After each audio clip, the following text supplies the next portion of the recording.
Hey, everybody. Welcome back to FinQuiz. All right, so today we've got a big one on the table, and I mean a big one. In this video, we're covering all of Standard 1, Professionalism, start to finish, top to bottom, the whole enchilada, all 5 pieces of it in one sitting. So go grab your coffee, maybe your third cup, and so let's get rolling. Now, real quick, before anything else, let me tell you why you should actually care about this one. Because look, ethics is the section a whole lot of candidates just kind of breeze right past. They figure, it's common sense, I'm a good person, I'll just wing it. And then they sit down for the exam and oof, it comes back around and bites them. And here's the part that really matters.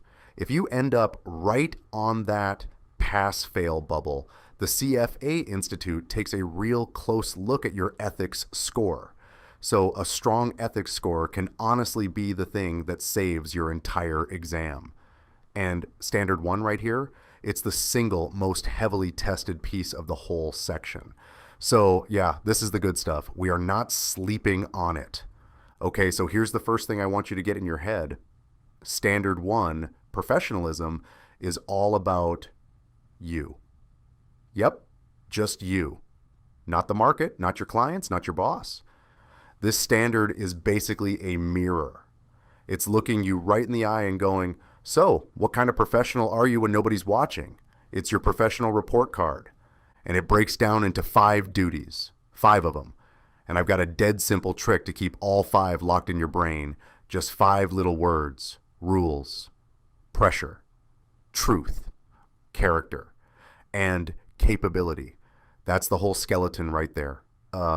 Say them with me one more time. Rules, pressure, truth, character, capability. There you go. Now, let me give you a quick taste of each one with a little real-life flavor so you can actually picture what we're dealing with. And then we'll take them one at a time for the rest of the video. All right, number 1, 1A, knowledge of the law. Our word here is rules. So picture this. Let's say you take a job over in another country and the local regulations there are, pretty relaxed. A whole lot looser than the CFA code. And this little voice pops up going, hey, when in Rome, right? I'll just go with the easy local rule. And nope, Standard 1 says you follow whichever rule is stricter. The higher bar always wins. So keep that one right in your hip pocket because the exam asks it over and over and over. Number 2, 1B, independence and objectivity. The word is pressure. Okay, here's one you can really picture. You're an analyst and a company you cover gives you a ring and goes, hey, why don't you fly on out? All expenses paid, stay at our gorgeous resort, tour the facility, it'll be a blast. Sounds totally harmless, right? But let's be honest with ourselves for a second. After that fancy little weekend, is your rating on their stock really still yours? This whole standard is about keeping your judgment from getting, quietly bought off. And no, before you even ask, you still can't expense that trip. Number 3, 1C, misrepresentation. The word is truth. Here's a classic setup. You're pitching a shiny new client and you tell them, oh, my clients averaged 12% last year. And hey, technically, that's a true statement. But what you sort of forgot to mention is that most of your clients actually lost money. And it was just a couple of giant accounts that dragged that average way, way up. That little thing you left out? Yeah, that's the violation. Because here's the sneaky part. Everybody trips on, it is not just about the lies you tell. Leaving out the truth counts too. Omission is a violation. Number 4, 1D, misconduct. The word is character. So this one's about honesty, fraud, deceit, all that good stuff. And here's where folks get it twisted. Your weekend, your hobbies, your personal life, honestly, for the most part, that's your own business. This is not the CFA Institute policing every little thing you do off the clock. But the moment you're, padding an expense report or fudging some numbers on a form, Well, now we're talking about your professional character, and that's fair game. And number 5, 1E, competence. The word is capability. Picture this last one. You just landed yourself a big promotion. Hey, congrats. Except now all of a sudden you're running this complicated derivatives book and you have literally only ever traded, plain vanilla stocks. And the client's blowing up your phone, wanting answers. So what do? Just fake your way through it and kind of pray? Nope. This standard says you actually have to be good enough for the job you're doing, and you've got to keep those skills sharp as you climb that ladder. No winging it allowed.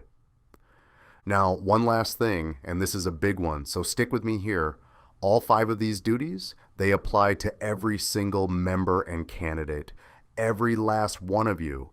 Doesn't matter if you registered for this exam last Tuesday or you've been running money for 30 years.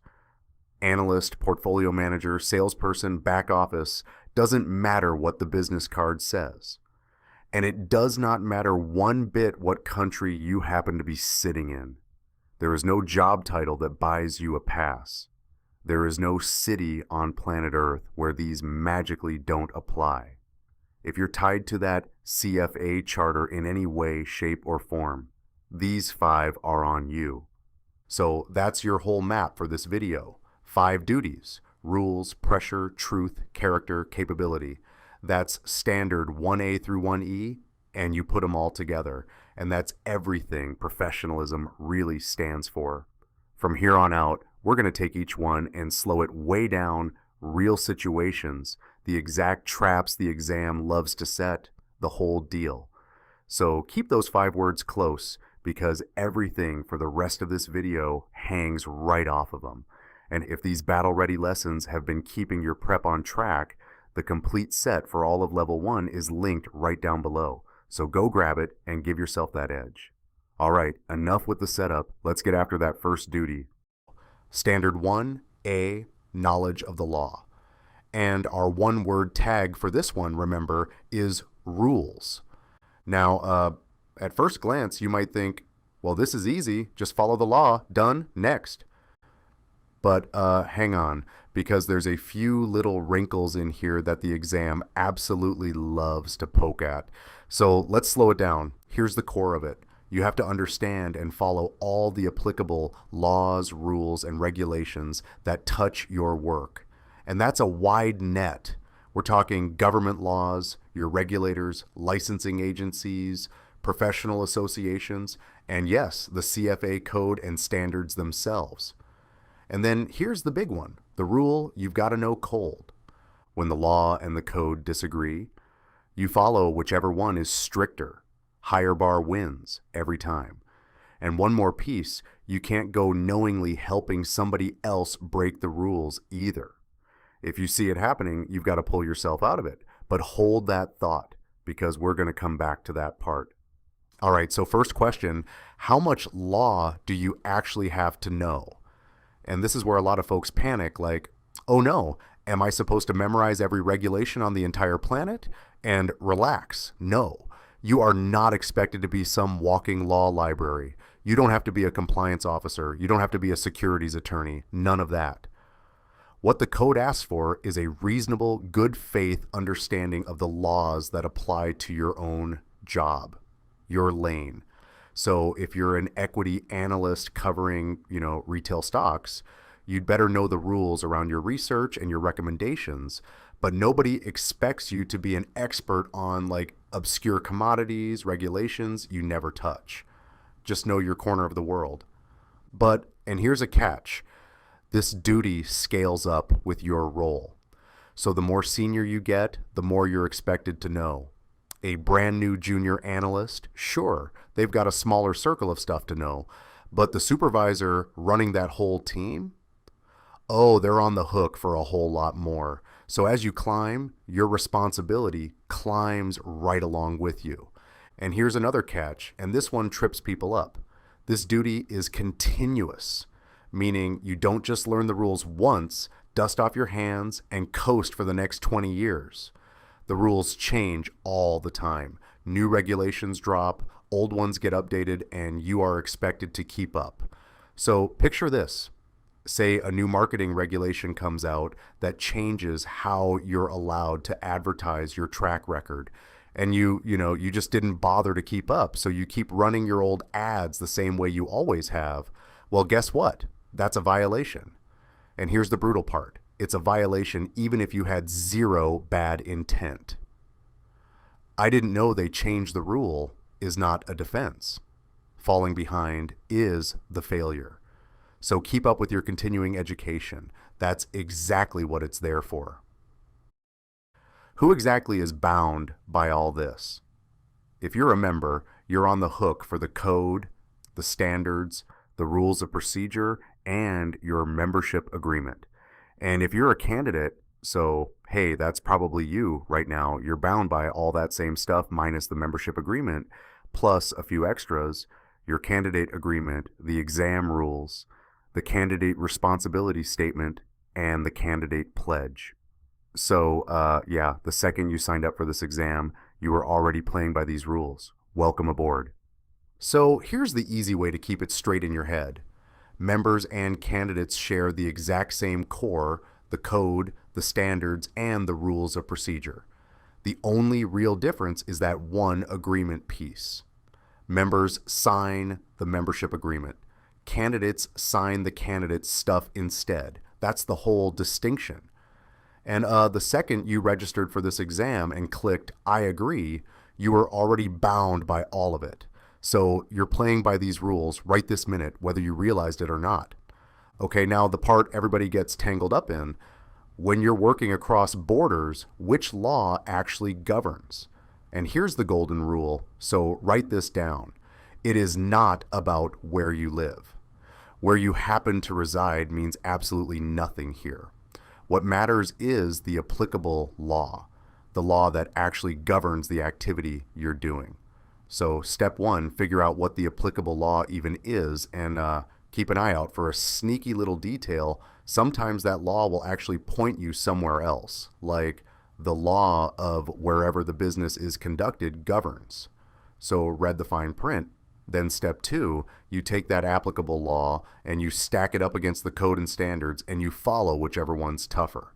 Now, if you build or sell products, let's say you create some fancy new fund over here in New York and then you go sell it to clients over in, let's say, Germany.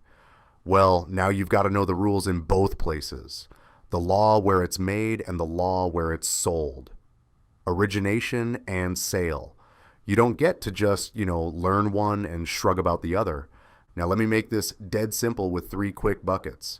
Bucket 1, you're doing business somewhere with no securities laws at all. Nothing on the books. Well then, easy, you follow the code and standards. Bucket 2, the local law exists, but it's looser than the code, weaker, more relaxed.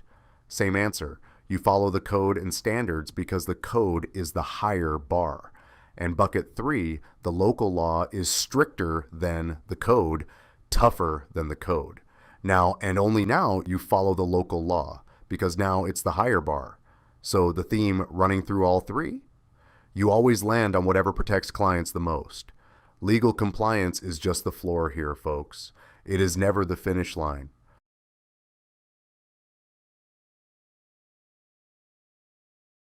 Okay, now the big one. Participation and dissociation. This is where the real exam points live, so lock in. So here's the deal. You are responsible for any violation you knowingly take part in or help along. And knowingly is doing some heavy lifting there, because the real test is, did you know, or should you have known, that what you are doing might feed into a violation? And that should have known part, that's huge, because it means you can't just, cover your eyes, plug your ears, and go, la, la, la, I had no idea. If a reasonable person in your shoes would have smelled something fishy, then you're on the hook. No playing dumb. So let's say you actually stumble onto something bad. Let's say you're working on a team, putting together a big client pitch, and you notice the performance numbers in the deck are straight up fake. Somebody juiced them. Okay? So what are you supposed to do? Well, the code gives you a ladder to climb, and you climb it in order. Step 1, go talk to the person directly. Maybe raise it with whoever's responsible, like, hey, these numbers don't look right. Step 2, if that goes nowhere, you take it up the chain, your supervisor, or better yet, compliance. Step 3, if it's still not getting fixed, now you've got to physically separate yourself from it. And that means real actions, take your name off the report, ask to get reassigned off the project, decline to work with that client. Now, step 4 is document it. Write down what you saw and what you did about it, because that paper trail, that's your shield. And then step 5, in the really extreme cases where the whole thing's rotten and nothing's changing, you might have to walk out the door and quit. Now here's the part that catches people, so pay attention. Just sitting there quietly, doing nothing while you stay attached to the bad activity? Yeah, that inaction can actually get counted as participation. You basically become part of it by going along for the ride. So doing nothing is not a safe option here. And here's a distinction the exam loves to test, so get this straight. What you're required to do is dissociate, pull yourself away. What you're not required to do is go blow the whistle to the regulators or to CFA Institute. Now, is reporting encouraged? Sure, absolutely, and sometimes it's the right thing to do, but it's not mandatory under this standard. So, big takeaway, failing to dissociate, that's the violation. Failing to report? Usually not. Don't mix those two up on the exam. Okay, so we've talked about all the ways you could trip up on this one. So now let's flip it around. What does actually staying on the right side of it look like? What are the good habits here? And luckily, they're pretty common sense. First one, stay informed. Keep up with the legal and regulatory changes as they roll out. And, that's exactly what continuing education is for. So don't treat it like some annoying box to check. Treat it like your early warning system. Because remember, falling behind on the rules is a violation all by itself. Second, keep current copies of the stuff that applies to your work. The statutes, the rules, the important cases. And I mean current. Not some dusty old version from 5 years ago that's been sitting in a drawer. Because a rule you're following out of an outdated handbook? Yeah, that can still get you in trouble. Third, and this one's just plain smart, when you're not sure about something, ask. Go knock on compliance's door or run it by legal. That's literally what they're there for. Nobody's expecting you to have every answer in your head, but they are expecting you to raise your hand when you're unsure instead of just, guessing and hoping for the best. And fourth, the big one, anytime you have to dissociate from something shady, document it. Write it down. Get it on paper. Because if it ever comes back around, and someday it just might, that paper trail is the thing that proves you did the right thing at the right time. So don't rely on your memory here. Memory fades, but a documented record, that's got your back. Now let me hit you with a few traps, because these are the exact spots the exam sets its little landmines. Trap number 1, but my lawyer said it was fine. Nope. Getting a green light from legal counsel does not get you off the hook.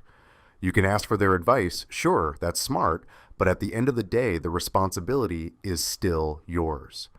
A lawyer's blessing is not a bulletproof vest. Trap number 2, well, there's no local law against it, so anything goes. Wrong again. No local law does not mean no obligation, because guess what? The code still applies.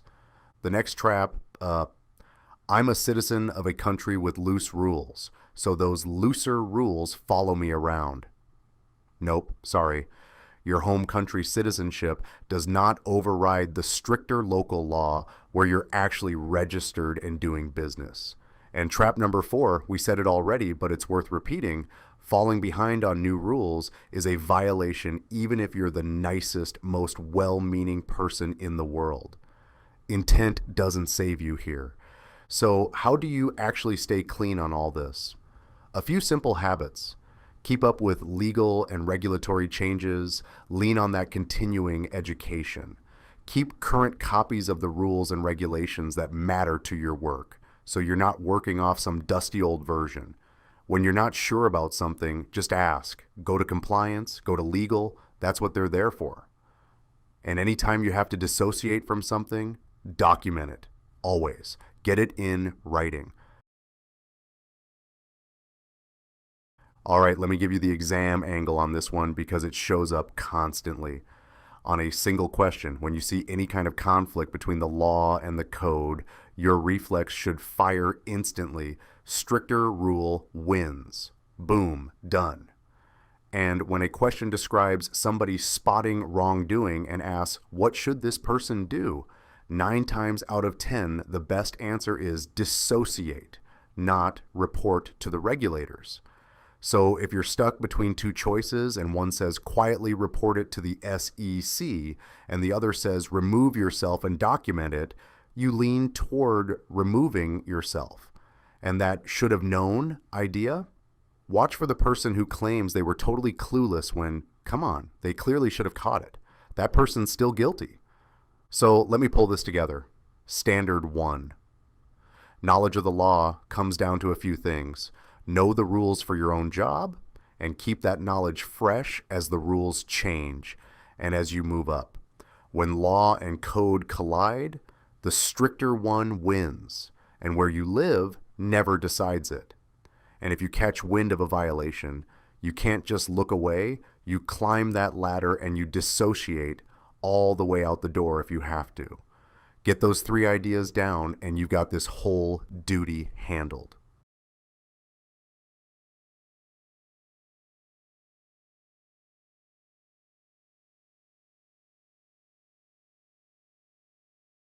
All right, folks. Now, duty number 2, standard 1B, independence and objectivity. And our word for this one is pressure. Now, this might be my favorite duty in the whole standard because the stories behind it are just oof, they're so good. This is the one about keeping your judgment clean when the whole world is trying to buy it off you. So here's the heart of it.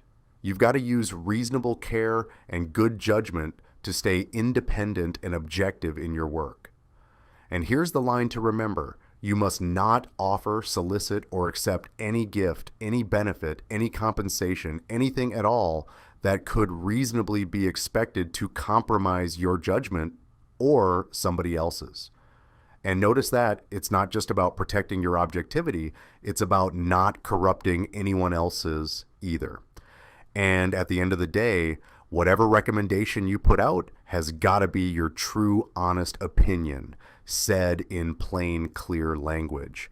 No wishy-washy hedging, no telling people what they want to hear. Okay, so who's out there trying to sway you? Well, all kinds of folks. Companies want you to cover their stock, so they butter you up. Issuers and underwriters want you pumping their new offerings. Brokers want your commission business. Companies want a nice, shiny credit rating. And here's the sneaky one. Sometimes the pressure comes from inside your own firm when your company's got a big banking client and gee, wouldn't it be nice if your research just happened to be real positive on them? And how does all this pressure show up? Gifts, fancy lavish parties, courtside tickets, little favors, even, hey, dangling a cushy job in front of you. It comes in a lot of flavors.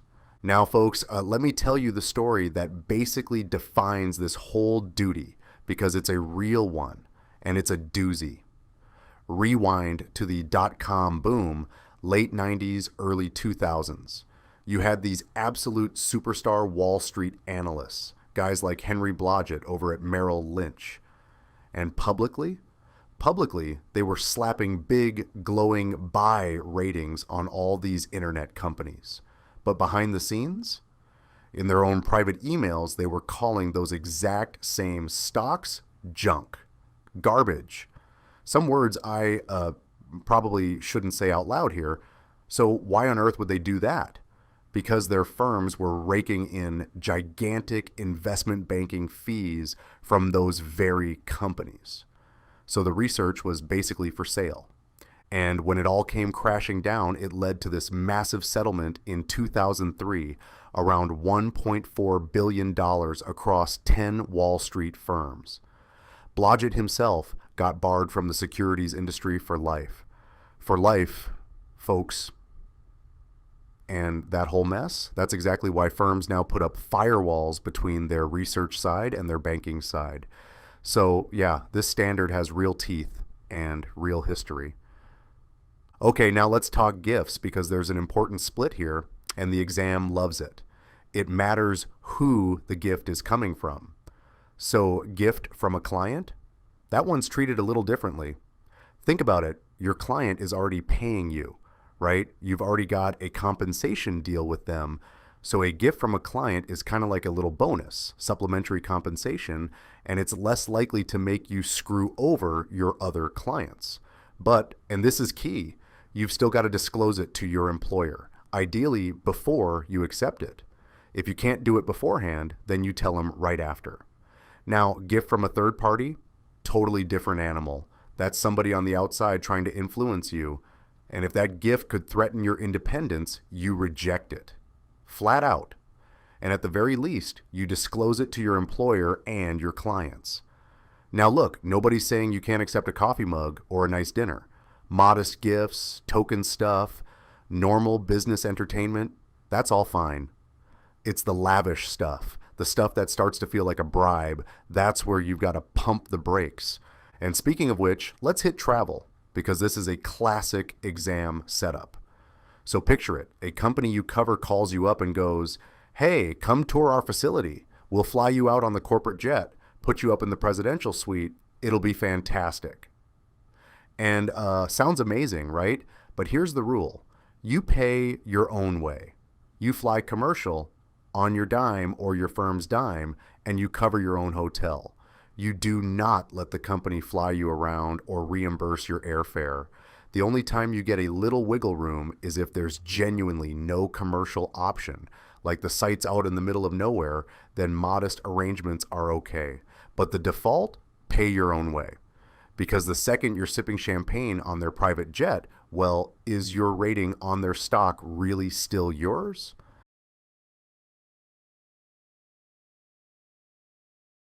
Now let me run through a few specific settings, because the exam likes to drop you into these exact situations. In investment banking, firms use a restricted list to keep research honest. And if a conflict just can't be avoided, you disclose it, and that falls under Standard 6A, avoid or disclose conflicts. And we'll discuss it later. In performance measurement, here's a big one.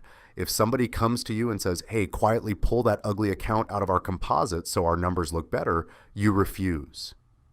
Every time. You do not doctor composites or benchmarks to flatter the results, no matter who's asking or how important their buddy is. When you're analyzing public companies, don't hide behind vague, mealy-mouthed language. Gather your info from a wide range of sources, and heads up, expect companies to threaten your access. Like, oh, you downgraded us? Cool. Don't expect us to return your calls anymore. That pressure is real, and you can't cave to it. And here's another huge real-world one, credit rating agencies. So rating agencies are supposed to be independent, but there's this built-in conflict because the company getting rated is often the one paying for the rating. And, well, we all saw how that movie ended. Back in 2008, the big rating agencies were stamping their highest, safest AAA ratings all over these toxic mortgage securities that were, frankly, ticking time bombs. And part of why that issuer pays conflict, plus companies could basically shop around for the friendliest rating. It was a disaster. So this is exactly why rating agencies need real firewalls, and why, honestly, users sometimes have to go validate those ratings independently instead of just taking them at face value. Couple more. In manager selection, so when a big pension fund is hiring an investment manager, it cuts both ways. The hiring side must not go soliciting gifts or favors from the firms pitching them. And the firms pitching, they must not offer any. And get this, that even includes making donations to the hiring official's pet charity or their political campaign, which, by the way, is a real thing that's blown up into some ugly pay-to-play pension scandals over the years, where firms funneled money to officials' causes to win those juicy pension mandates. Not allowed. And finally, issuer-paid research. This is where a company pays you to write research on them. Can you do it? Yes, but only under strict rules. It's got to be a flat fee agreed on before you write a single word. Your pay can never be tied to your conclusions. So no, we'll pay you more if it's positive. No taking equity or warrants in the company. And you fully disclose that they're paying you. Because think about it, the moment your paycheck depends on you saying nice things, your independence is gone. Now, last point, travel, because this is a classic little exam setup. Let's say a company you cover invites you out to tour their facility and they offer to, fly you out and cover the whole trip. Tempting. But the rule is you pay your own way. You use commercial transportation on your own dime or your firm's dime, not theirs. Now, is there any exception? Just one. If there's genuinely no commercial option to get there, like the place is way out in the sticks somewhere, then accepting a modest arrangement is okay. But that's it. The default always is you cover your own travel, because the moment they're flying you around on their jet, well, your objectivity starts looking a little compromised, doesn't it? So how do you keep yourself clean here? Follow your firm's policies that protect research integrity, including those restricted lists. Pay for your own travel, we covered that. Keep any gifts down to token items. And here's a slick little rule to remember. You're allowed to promise a company coverage. Like, sure, we'll start covering your stock, but you can never promise them a favorable rating. Coverage, yes. A good grade, never. Now, the traps, because these are where the exam gets you. Trap 1, and this is the big philosophical one, perception counts just as much as reality. So even if you know deep in your heart that free trip wouldn't actually sway you one bit, it doesn't matter because it looks compromised, and the appearance alone is enough to be a problem. Trap 2, here's a sneaky one. Disclosing to your own management does not fix an improper offer you made to a decision maker. So if you go bribe some pension official and then just, mention it to your boss, sorry, you're still in violation. Telling your manager doesn't launder the offer. And trap 3, remember this, your best defense against a company pressuring you is to document the basis of your recommendation. If your analysis is solid and it's all written down, then it doesn't matter how hard they lean on you, you've got the receipts. Okay, exam angle on this one, and it's a pattern you'll see again and again. When a question describes a conflict and asks what you should do, the best answer is almost always to avoid the conflict entirely, not just disclose it. So, classic example, analyst gets offered a paid trip. The best answer is pay for your own expenses. Avoid it. Disclosure is your backup plan, not your first move. And keep that perception idea locked in. If it even looks like your objectivity is compromised, that's a problem. And coverage, yes. Favorable rating, never. Those little rules win you points. So let me bring it home. Standard 1B, independence and objectivity, is all about protecting your judgment from getting bought. Whether the pressure's coming from a company, a client, or even your own firm's banking desk. Keep your opinions genuinely yours. Pay your own way. Keep gifts modest and disclosed. And always remember that even the appearance of a conflict can sink you. Get that, and you'll spot these setups a mile away. And folks, quick real talk. The reason a loaded section like this one actually sticks in your brain instead of turning to mush, it's these battle-ready summaries. They take all this and boil it down to the stuff that genuinely moves the needle on exam day. So you're studying smart, not just studying hard. The full level 1 set is linked right below, so go grab it and give yourself every advantage you can. All right, 2 duties down. Next up, misrepresentation.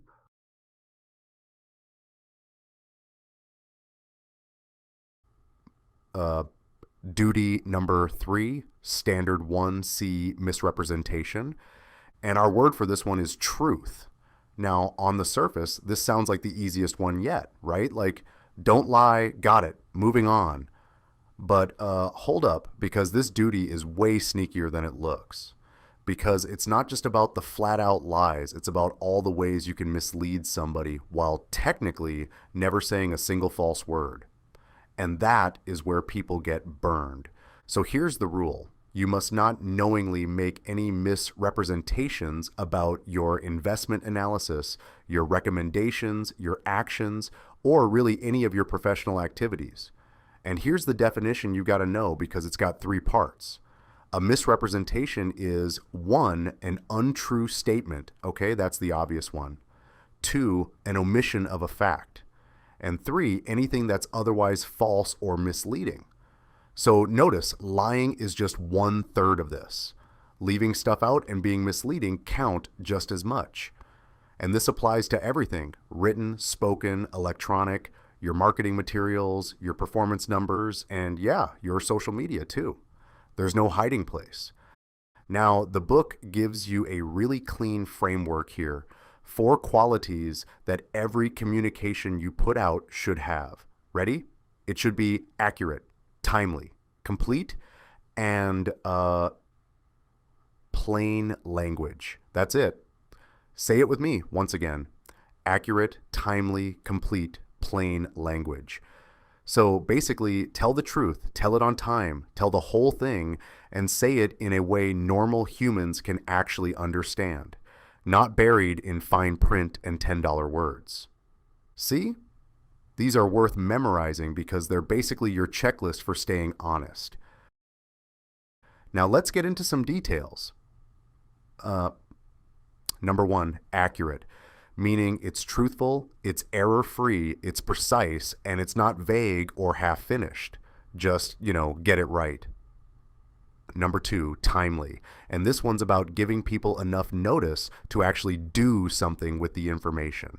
Because great information that shows up too late to act on, that's not much good to anybody, is it? Number 3, complete. And this means all the necessary facts, all the customary details, the whole picture, not just the flattering parts you feel like sharing. And number 4, plain language.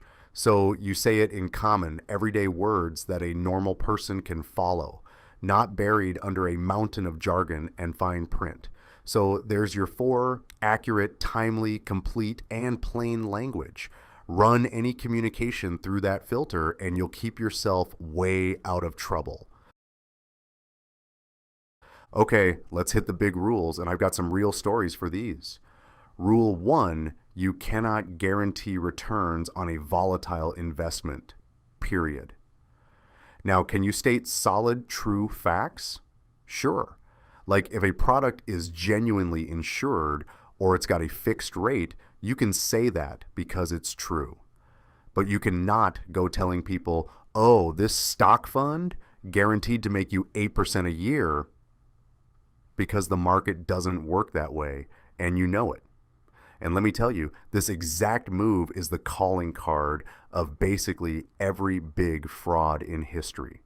Take Stanford.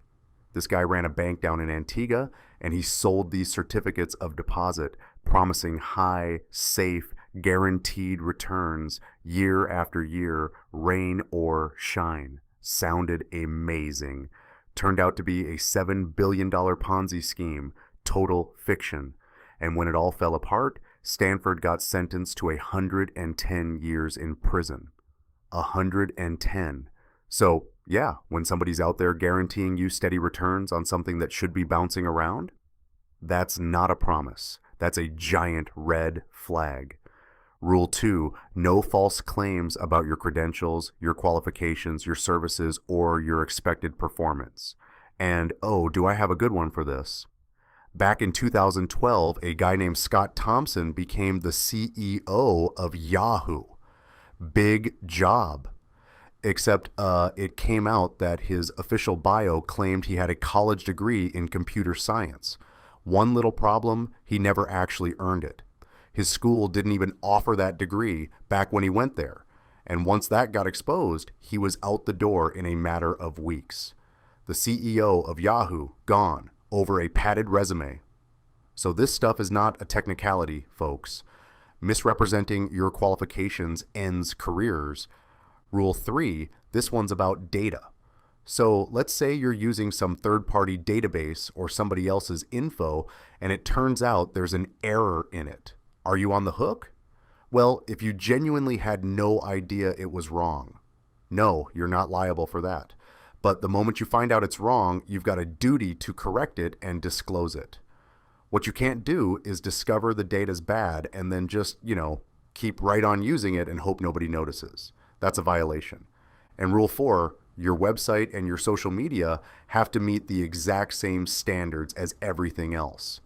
And here's the trap. There's this false sense of anonymity online where people feel like they can puff themselves up or bend the truth because, hey, it's just a tweet. Who's really checking? Nope. The rules follow you onto every platform. That LinkedIn post bragging about returns you didn't earn, same violation as if you put it in a formal report. Now let's zoom in on one spot where misrepresentation shows up constantly, and that's investment performance. Because here's the thing about basically every investment, it's got some risk baked in, which means the return is, inherently unpredictable. And that simple fact drives a bunch of rules you've got to know. First one, you are prohibited from stating or implying that a client will get a rate of return that you generated in the past. So you can't wave around last year's amazing numbers and go, yep, that's what you're going to earn. Past performance is past. Implying they'll repeat it, that's a violation. Second, you cannot guarantee a specific return, and you cannot guarantee preservation of capital either. So both of these are off limits. I can guarantee you'll earn 8% on equities this year. Nope. And I can guarantee you won't lose a dime on this. Also, nope. Both of those are misleading, plain and simple, because you simply can't promise that on a risky investment. And hey, remember Alan Stanford from a minute ago? Guaranteed returns is exactly the fairy tale that fuels the big frauds. Now, third, here's what you can do. So there's an important exception. If a product has a guarantee genuinely built into its structure, or an institution has actually agreed to cover the losses, then you're allowed to say so because now it's a real feature, not a fantasy. So the classic example, an insured bank deposit where your money's protected up to the insured limit, you can absolutely tell a client that because it's true and it's structural. The difference is one's a real guarantee sitting inside the product and the other is just you making a promise the market never agreed to. Now, let's talk benchmarks because this is a sneaky way people juice their track record. Your benchmark has to actually be comparable to your strategy, and it's got to be reported on a comparable basis. So you can't run some aggressive, high-flying strategy and then quietly measure yourself against some sleepy, low-return index just to make yourself look like a superstar. That's rigging the scoreboard. Now, what if your strategy is genuinely so complex or so unusual that there just isn't a good matching benchmark out there? Okay, that happens, and in that case, you're not forced to jam in a bad one. But you've got to disclose why you're using a non-representative index. You explain it, no hiding the ball. And one more, valuation shopping is a no-go. So if you've got some hard-to-price security and you can get its value from a few different sources, you are not allowed to just, shop around and grab whichever provider gives you the highest number to make your performance pop. You've got to price things consistently and honestly not go bargain hunting for the flattering figure. So big picture on performance, don't promise the past will repeat. Don't guarantee what you can't, and don't tilt the benchmark or the valuations in your favor. Keep it honest, keep it comparable, and you're golden.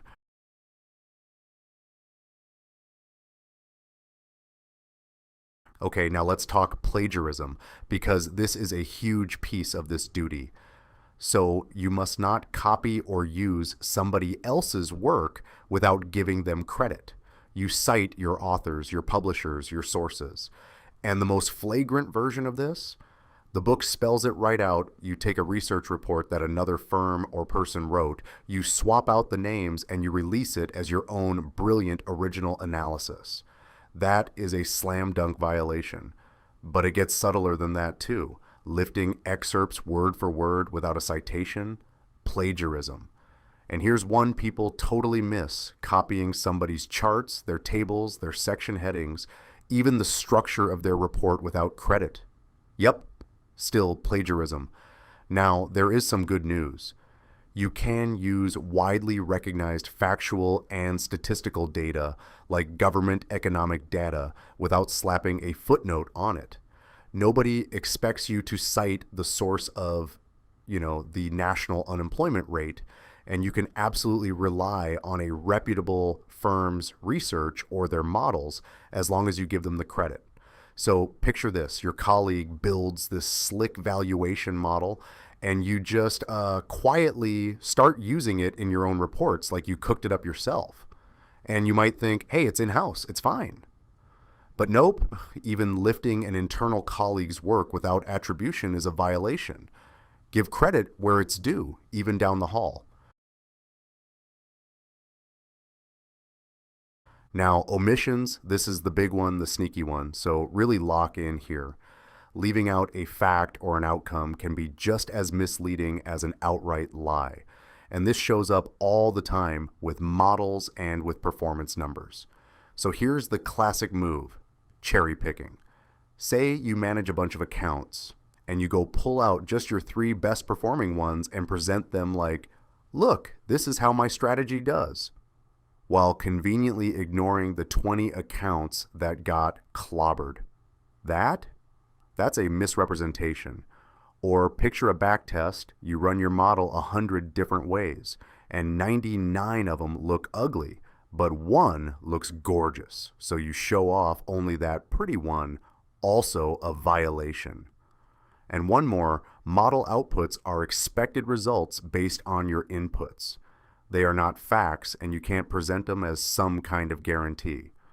A model saying this could return 12% is a projection, not a promise.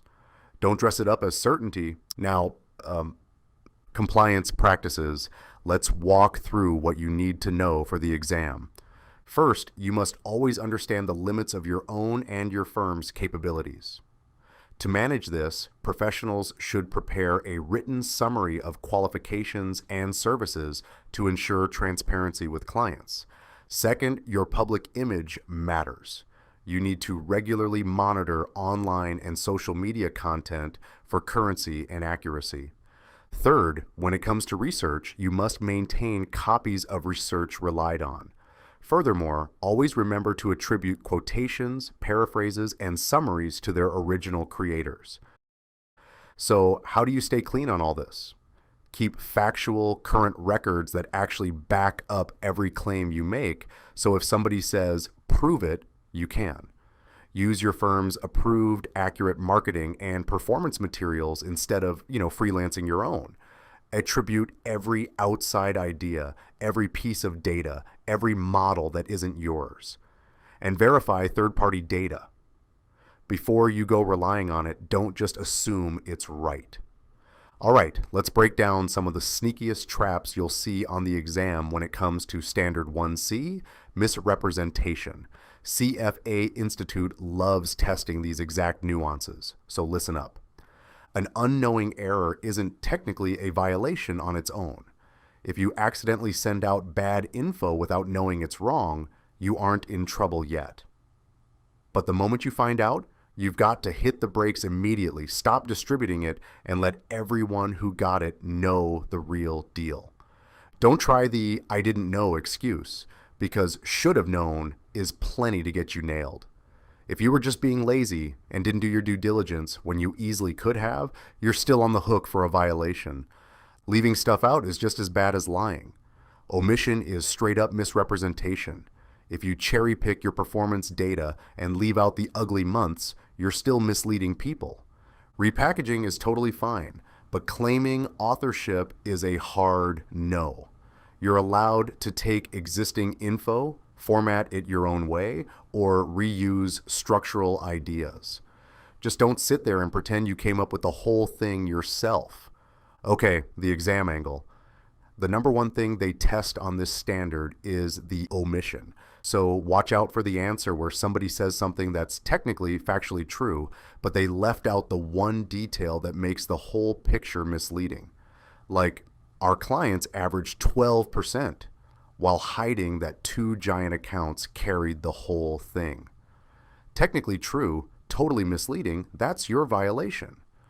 Also, keep your eyes peeled for guarantees on volatile products, for plagiarism, especially the internal report and copied structure versions, and for that should have known language. And the magic question to ask yourself on any of these? Is this accurate? Is it complete? And is it not misleading? If it flunks any one of those, you've found your answer. So let me wrap this one up. Standard 1C misrepresentation isn't just don't lie.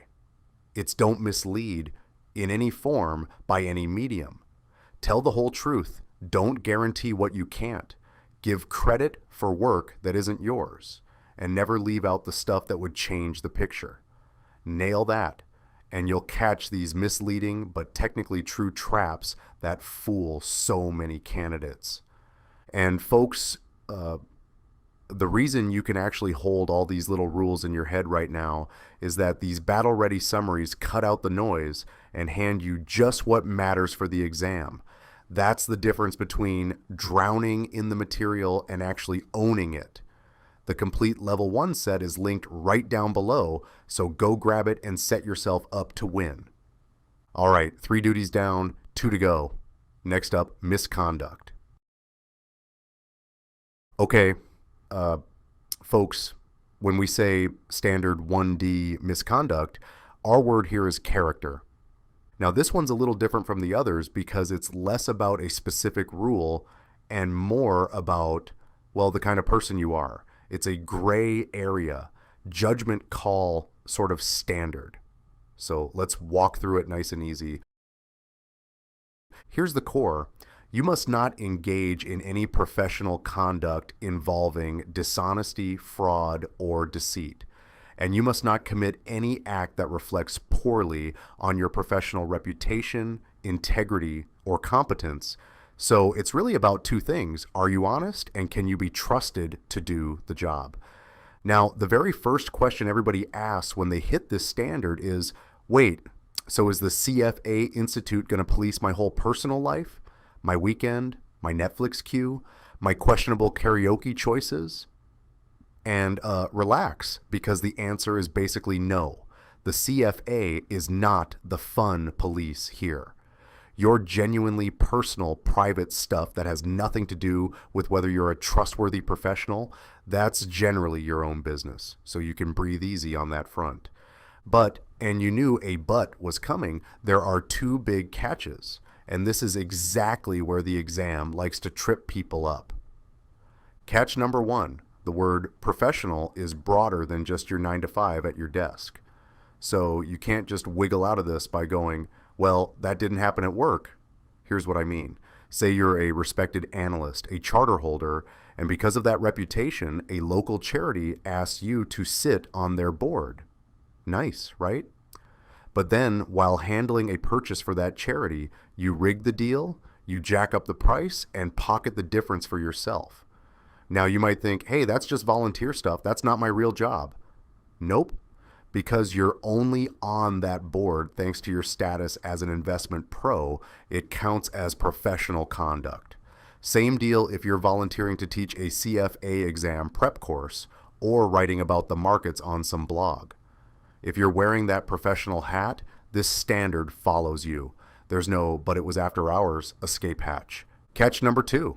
Even conduct that feels personal can absolutely reflect on your professional integrity if it involves lying, cheating, or deceit. And the logic here is just common sense, honestly. Think about it. If you're the kind of person who will lie and cheat, in one corner of your life, why on earth would a client trust you with their life savings? Dishonesty is dishonesty. And here's a real one that makes this click. Remember Martha Stewart? So years back, she sold some stock, and when federal investigators came asking questions about it, she lied to them. And here's the thing, she didn't go to prison for the trade itself, she went to prison for lying about it, for the deceit. And it torched her reputation and her company right along with it. So that's the lesson. It wasn't a professional trading violation that got her, it was plain old dishonesty. And dishonesty sticks to your name no matter where it happens. Folks, misconduct is about character, and this one plays a little differently from the rest because it's less of a hard and fast rule and more of a what kind of person are you standard. There's real gray area in here. So let's walk it in and clear it up piece by piece. So misconduct is about honesty and trustworthiness, not policing your private life. It catches dishonesty, fraud, and deceit. It catches conduct that wrecks your competence, which raises the obvious question, and this is exactly what the next part, the definition of professional activity, is here to answer. Because if this standard only covers professional conduct, then the whole ball game becomes, well, what actually counts as professional? And the CFA Institute gives you a two-part test. First, the conduct has to relate to financial analysis, investment management, security analysis, stewardship, or some similar professional turf. And on top of that, it has to check one of two boxes. Either it happens in your work life, so in the workplace, in academia, or while you're participating in the investment profession or the securities markets. Or, and this is the sneaky one, it explicitly or implicitly involves your CFA charter, your CIPM designation, your CFA Institute or society membership, or your candidacy. So the moment you wave around your CFA credential, you've pulled that conduct into professional territory, even if it happened nowhere near your office. And the Institute is clear that this is fact and circumstance dependent, so you actually have to look at the situation, not just apply some rigid formula. So let me make that real because it's slippery. Say you're a well-respected analyst, a charter holder, and a local charity asks you onto their board specifically because of your investment expertise. Nice, right? Then while you're handling a purchase for that charity, you cook the deal and pocket some cash on the side. Now you might tell yourself, that's just volunteer stuff, that's not my real job. But you're only sitting on that board because of your professional standing, so it absolutely counts. That's a professional activity, and that's a violation, right? And that flows right into categories covered, where the Institute basically spells out the situations that fall under this standard, so you're not left guessing. Your interactions with colleagues, employees, or clients covered. Representing yourself as a charter holder, a candidate, or a member covered. Serving as an unpaid officer, a representative, or a volunteer for CFA Institute or a society. Yep.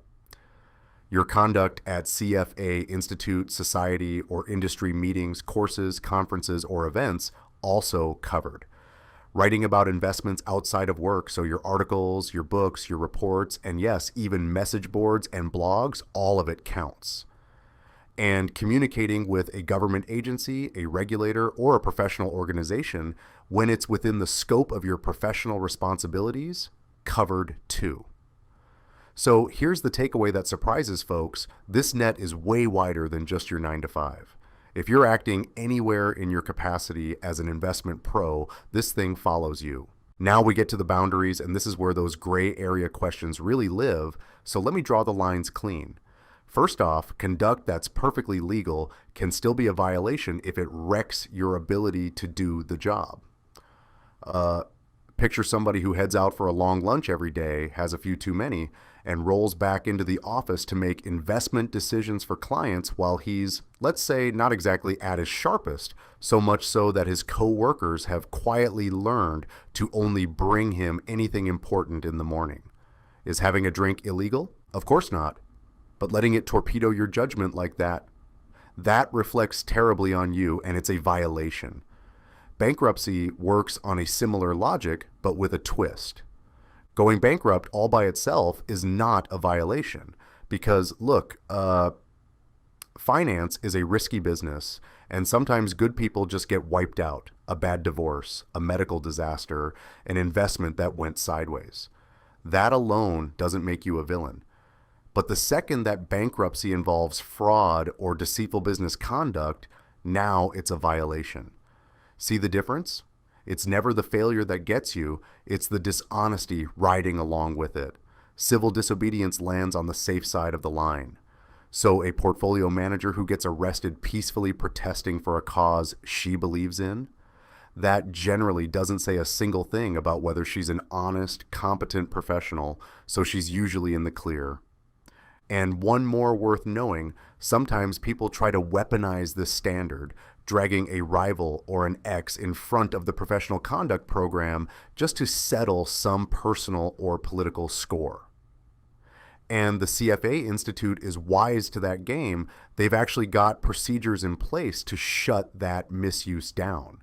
So this isn't a tool for your grudges. Okay, now, the compliance practices here are short and sensible. On the firm side, companies should encourage adopting a code of ethics that every single employee signs on to, no exceptions. And they should make it crystal clear, out loud and in writing, that any behavior reflecting poorly on the individual, the firm, or the whole industry simply will not be tolerated. Set that expectation up front, and you head off a lot of trouble. And that brings us to the traps, which is really just the exam circling back to the spots where people faceplant. The first is one we already touched, but they want it burned in, volunteer, and society work counts as professional conduct. So it was just volunteering is not the escape hatch people think it is. The second is a great one. Retirement does not shield you if you're still signing as a charter holder. So picture a retired charter holder being out of the game for years who lends their name to some sketchy investment scheme and signs off on it with those 3 letters, CFA, still proudly attached. You might figure they're retired, who cares? But they used the charter and they attached it to something dishonest. So it's still professional conduct and it's still a violation. Retirement is no free pass. And the third trap is really the flip side of everything we've said. Private dishonesty that's genuinely unconnected to the profession, or your charter falls outside this standard. So it's a balancing act. Your professional integrity is always fair game, but your truly private life, the stuff that has nothing to do with the profession, mostly isn't. Since this whole standard comes down to telling violations from non-violations, let me throw a few situations at you so you can feel how it works. I'll set it up, you make the call, and I'll tell you where it lands. Here's the filter to run each one through. Just ask, is there dishonesty, or does this wreck their ability to do the job? Okay. An analyst files for personal bankruptcy after a brutal divorce and a couple of unlucky bets. Violation? Take a beat. Nope. No fraud, no deceit, just bad luck.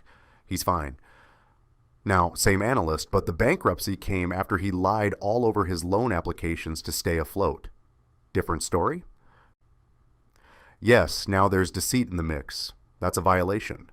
A portfolio manager gets cuffed at a peaceful climate rally for a cause she cares about. Violation? Nope. That's civil disobedience, generally left alone. A retired member lends their CFA name to a shady scheme and signs off on it. Where's that land? Violation, the charter plus the dishonesty, makes it professional conduct, retired or not. And one more, an analyst quietly falsifies client documents to cover up a mistake she made. Trouble? Oh yeah, fraud and deceit at work, clear violation. Feel the pattern? Every single time you're just hunting for those same 2 things, dishonesty or something that guts their ability to do the job. So let me bring this one home. Standard 1D misconduct is about honesty and trustworthiness, not policing your private life. It catches dishonesty, fraud, and deceit. It catches conduct that torpedoes your competence, and it follows you anywhere you're acting as an investment professional or leaning on your charter, even in retirement, even as a volunteer. But your peaceful protests and your genuinely private life, generally left alone. Lock in that two-part filter, and these questions basically answer themselves. And real quick, real talk, a squishy "it depends" standard like this one is exactly where these battle-ready summaries pull their weight, because they take pages of fuzzy gray area and hand you one clean decision rule you can actually use when the clock's running. That's the difference between drowning in the material and owning it. The full level 1 set is linked right below, so go grab it and do future you a favor. All right, 4 duties down, just 1 left. Last up, competence. Standard 1E competence, and our word for this one is capability. Now, this is one of the newer duties the CFA Institute added, and honestly, it makes total sense. Why? Because the profession is changing at breakneck speed these days. New products, new regulations, and oh boy, artificial intelligence shaking up everything. So the gut level idea here is dead simple. You actually have to be good enough to do your job. And here's the kicker, you have to stay good enough. No resting on your laurels. Here's the exact rule. You must act with and maintain the competence necessary to fulfill your professional responsibilities. And I want you to notice those 2 little verbs because they matter. Act with competence, that means you've got to have it right now, today. And maintain competence, that means you've got to keep it sharp as time rolls on. It's not a one and done deal. Now, the CFA Institute breaks competence down into 3 pieces, and these are worth knowing: knowledge, skills, and abilities. So let me translate.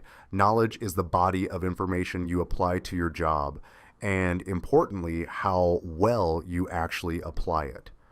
Skills are your capabilities to perform the specific tasks your role demands, so the actual doing.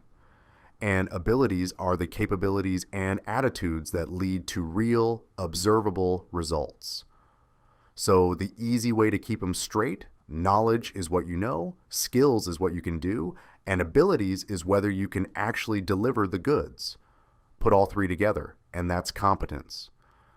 Okay, now here's where it gets interesting, because there are a couple of ideas in this standard that trip people up constantly, so lock in.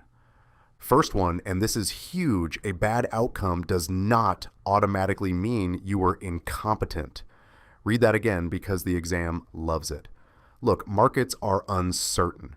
Even a genuinely brilliant, competent manager is going to have losing years. A sharp analyst can do thorough, diligent, careful work and still get the future dead wrong because, well, nobody's got a crystal ball. So you cannot judge somebody's competence just by whether their last trade made money. And the perfect real-world proof of this? Long-term capital management. This was a hedge fund back in the 90s, absolutely stacked with brain power. We're talking Nobel Prize winning economists, PhDs, the sharpest quantitative minds on the planet. On paper, unbeatable. And in 1998, the whole thing imploded, lost billions in a matter of weeks, and needed a massive bailout to keep it from taking the markets down with it. So the lesson cuts both ways. Being a genius with a wall full of diplomas doesn't make you bulletproof, and having a blow up doesn't automatically brand you incompetent. Outcome and competence are 2 different things. Now, competence is not limited to your education level, and credentials do not establish competence in an unfamiliar area. So a diploma on the wall doesn't cover you everywhere. A supremely educated pro can be totally out of their depth in a field they've never worked in. Now, let's say a regulatory attorney wants to jump into a sales role. To do sales, there's a licensing exam he's got to pass, And it covers all these rules about dealing fairly with clients, rules he's never actually touched. So what's he do? Skips studying, just leans on his general industry smarts, and squeaks out a passing score. And you think, yeah, hey, he passed, he's good. Nope. Passing the exam by itself does not make him competent because he still doesn't actually know the fairness rules his new job demands. A credential is a starting line, not a finish line. And competence is continuous. New or expanded responsibilities require new knowledge and skills. This is a massive trigger, so pay attention. When your role grows, you've got to grow your competence to match all of it, including the parts you might not think about, like managing people. So picture this, you're a killer analyst, best stock picker on the floor, and they reward you with a big promotion to head of research. Now, all of a sudden, you're supervising a whole team and you're on the hook for everything the department puts out. So you do the obvious thing, you get up to speed on all the projects. But here's the catch. You spend zero time learning how to actually manage people, lead a team, or handle your new compliance duties as a supervisor. And that's a violation. Because being a great analyst and being a great manager are two totally different skill sets, and your new job demands both. You know, there's a famous business idea called the Peter Principle, the notion that people keep getting promoted until they finally hit their level of incompetence. Great salesperson gets bumped up to sales manager and whoops, turns out they're terrible at managing. And this standard is basically the CFA Institute going, don't be that person. When your title levels up, level up your skills to match. And continuous also means keeping current as the whole field shifts underneath you. And look, if you want a cautionary tale about what happens when you don't keep up, look at Kodak. This was a company that basically invented the digital camera and then just sat on their hands while the whole world went digital because they were so comfortable with the old film business. And they went bankrupt. So the lesson translates straight to your career. Resting on what you knew 5 years ago is how you get left in the dust. If you're leaning on some fancy new AI tool you don't actually understand, or you're ignoring a major regulation that just changed your industry, yeah, that's thin ice. Staying competent means actually keeping up on purpose forever. Now, last one is no particular continuing education program or development plan is mandated. So you've got flexibility in how you stay sharp, which brings us right to the next part. So the compliance practices, this is the actual menu of ways to build and keep your competence. Do a professional development or continuing education program. Study for and earn certifications or designations, kind of like the one you're grinding for right now. Hit conferences, seminars, webinars. Take the training your employer offers. Do informal self-study and outside reading. Join expert groups or professional organizations. And the big one, become proficient in new skills when your responsibilities change. Now, picture a research director whose clients start asking for ESG analysis, something her firm has never done. So what's her move? She hires an experienced ESG analyst. She makes her whole team, herself included, attend ESG seminars and earn a certificate, and only then do they start building ESG into their reports. See it? She filled the gap first, then acted. That's exactly how you handle a change in responsibilities. Now let's talk about the traps, because this is really just the exam showing you the exact spots where people trip over their own feet on this standard. The first one is a biggie, and it's this idea that passing an exam all by itself proves you're competent. Nope, not even close. Look, a passing score means you cleared a bar on one particular day. It does not mean you actually know how to do the job. Think about it like getting your driver's license. Passing the road test doesn't magically make you a great driver, right? You've still got to learn how to handle a snowstorm or merge onto a packed freeway or parallel park without breaking a sweat. The license is the starting line, not the finish line. Same deal here, the credential gets you in the door, but the real competence comes from actually knowing your stuff. And that flows right into the flip side, which catches people going the other direction. A bad outcome after solid, careful research is not incompetence. This one's so important because it feels backwards to us. We're wired to think the trade lost money, so somebody screwed up. But that's just not how investing works. You can do everything right, thorough research, careful analysis, sound reasoning, and still lose, because the future is genuinely unpredictable. A doctor can run every test, make the perfect call, and the patient still takes a bad turn. Did the doctor blow it? No. Same with a competent analyst, so don't fall for the exam question that tries to punish somebody just because their well-researched pick happened to go south. The process is what matters, not the scoreboard. Now here's where a lot of good, well-meaning people get burned that moment you get promoted into a supervisory role. Because a promotion doesn't just hand you a bigger paycheck, it hands you a whole new competence obligation. And this is the classic blind spot. You were amazing at your old job, so you figure you've got this. But suddenly you're responsible for other people, their work, their compliance, their mistakes, and surprise, being great at the work is a totally different animal from being great at leading the people who do the work. So the moment you step up into that chair, you've got to go build those manager muscles too. Skipping that part isn't just a rough patch under this standard, it's an actual violation. And the last trap is the sneakiest of the bunch because it wears a really convincing disguise, client pressure and that gnawing fear of missing out on the next big thing. Neither one is a defense.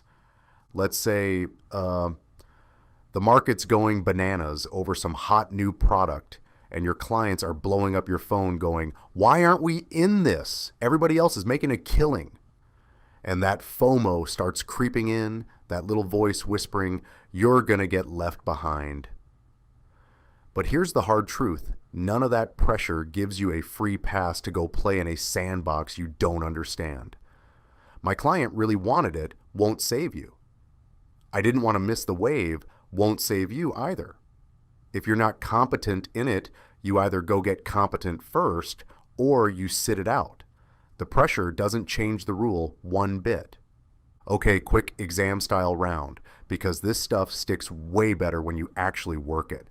I'll give you the setup, you make the call, then I'll give you the verdict. Setup 1. A portfolio manager has a rough losing year, even though her research was careful, thorough, and diligent the whole way. Violation? Nope. She's fine. Bad year, sure, but there's no lack of competence here. Losing money after doing your homework is just investing. It's not a violation. All right, next one. An analyst gets handed a brand new complicated area to cover, something totally outside anything she's done before. And she just barrels right in. No studying, no help, no building up the expertise first. Trouble? Oh yeah, that one's a violation. She took on work she wasn't competent to handle, and "I'll figure it out as I go" doesn't cut it. Here's another. Somebody gets promoted to run a team, and she absolutely nails the technical side, knows the research cold. But she never once bothers to learn how to actually supervise the people under her. Where does that land? Yep, still a violation. The second she took that supervisory chair, she picked up a brand new competence obligation and she just left it sitting on the table. Let's flip it to a good one. A consultant hears that a big new regulation just dropped, and right away she digs into it and calls up some experts to make sure she really understands what changed. Violation? Nope, that's your gold star right there. That's exactly what staying current looks like. That's the person doing it right. And one more, the tricky one. An advisor jumps headfirst into some red-hot new product, no real expertise behind it, purely because a client was leaning on him and he was scared of missing the wave. Is he covered? Nope. Sorry. FOMO is not a defense, and neither is a pushy client. He's in violation. So you feel the pattern yet? It's really the same little handful of ideas showing up again and again, just wearing different outfits. Get those cold, and you'll spot the answer before you even finish reading the question. Okay, let's put a button on competence. At the end of the day, this whole standard boils down to one honest little question you've got to keep asking yourself: am I actually good enough to be doing this? And then the follow-up: am I staying good enough as the world keeps changing around me? Remember, a losing trade doesn't make you incompetent, and a fancy credential doesn't automatically make you competent either. When your job grows, your skills have to grow right along with it. And when you run into something that's over your head, you go learn it. You bring in somebody who knows it, or you walk away from it, but you never ever fake your way through. Nail that mindset, and standard 1, E, is in the bag. And folks, one more thing. These battle-ready summaries are the whole reason a monster standard like this felt doable today.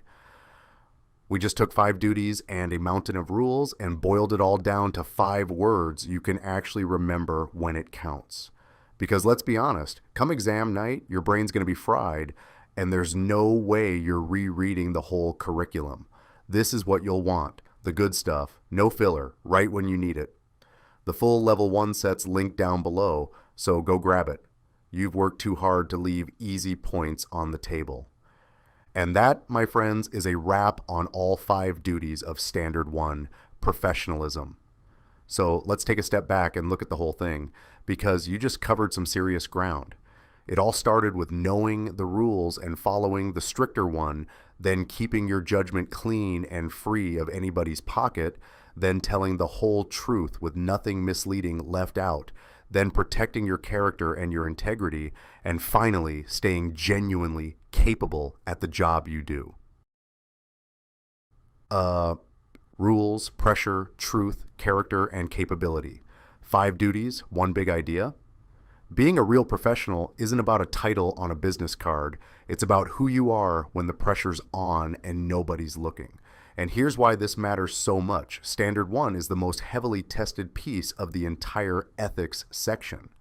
So the work you just put in, that's not busy work. That's points on exam day, points that could be the difference between passing and coming up short. So here's my final word to you before we close this one out. If you followed along and the big ideas landed, you are in genuinely great shape. So give yourself some real credit here, because most candidates rush right through ethics and leave easy points on the table, and you didn't do that. You showed up and you did the work. Now go let it breathe.